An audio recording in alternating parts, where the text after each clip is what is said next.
Now, I mean, I'm going through all the features that you've done, and you're like at a Nate Dogg level when it comes to rappers. Oh nah, yeah, I'm definitely at a Nate Dogg level. Like R.I.P. to Nate Dogg. You know, it's been a couple of factions that have claimed me as their Nate Doggs at times. I remember first time meeting Beanie Siegel and working with Beans back in the day, and him claiming me, and it was like, yo, you gonna be the Nate Dogg of the rock. Between them and like the Wu, you know, like Wu Tang, you know, I've done a lot of stuff with them, different members, you know what I'm saying, Ray, and he's always show love, you know, to my artist Phil Day and anything I'm doing or anything he's doing.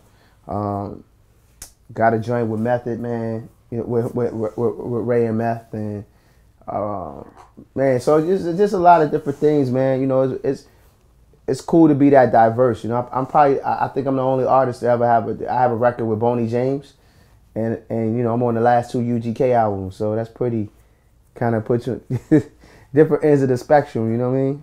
With all the rappers that you've worked with, what do you think was your greatest experience? I mean, the most recent one I'm definitely proud of. You know, of course, being on the Roots last album. You know, having two cuts on there. I'm a huge Roots fan.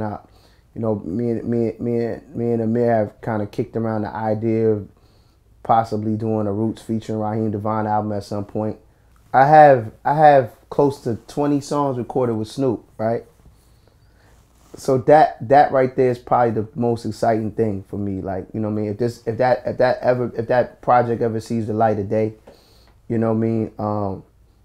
You know, and we recorded it. It's been, you know, kind of in the can for a little bit now. You know what I mean? But music is of course no one's heard his music, so it's timeless. So I know there's been times he's played it for his peers, and I played it for mine, and the feedback is all the same. Like, you know what I mean? So that's like in the zone of creating that project.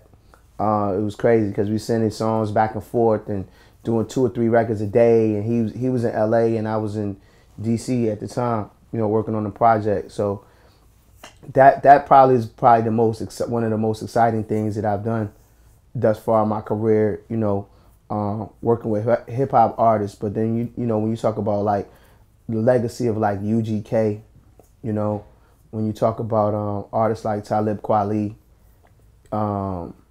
you know, it's also even you know Wale. You know what I mean? Like it's humbling. You know what I mean? Just to be able to work with all these different dope, you know, MCs, rappers.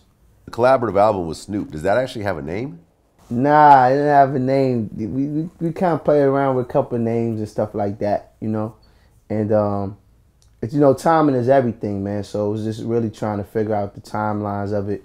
You know, he's all over the place. I'm all over the place. And at the time, I just felt like I didn't have the right people in my corner business-wise, you know what I'm saying, to really execute when it was time to execute. So, you know, that's the big homie. I just saw him in LA recently, and we still bouncing around the idea of doing it. We actually, you know, talked about doing a film too. So, you know, kind of similar to, you know, the project that he did with Wiz.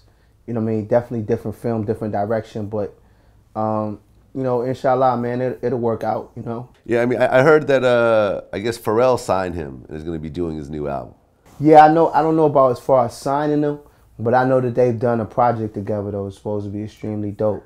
So I can't wait to hear that. I feel like that's, you know, he definitely made some. He got a rack of classics, but definitely that time period where he was actually working with Pharrell was real dope. You know, so I can't wait to hear what they come up with this go round.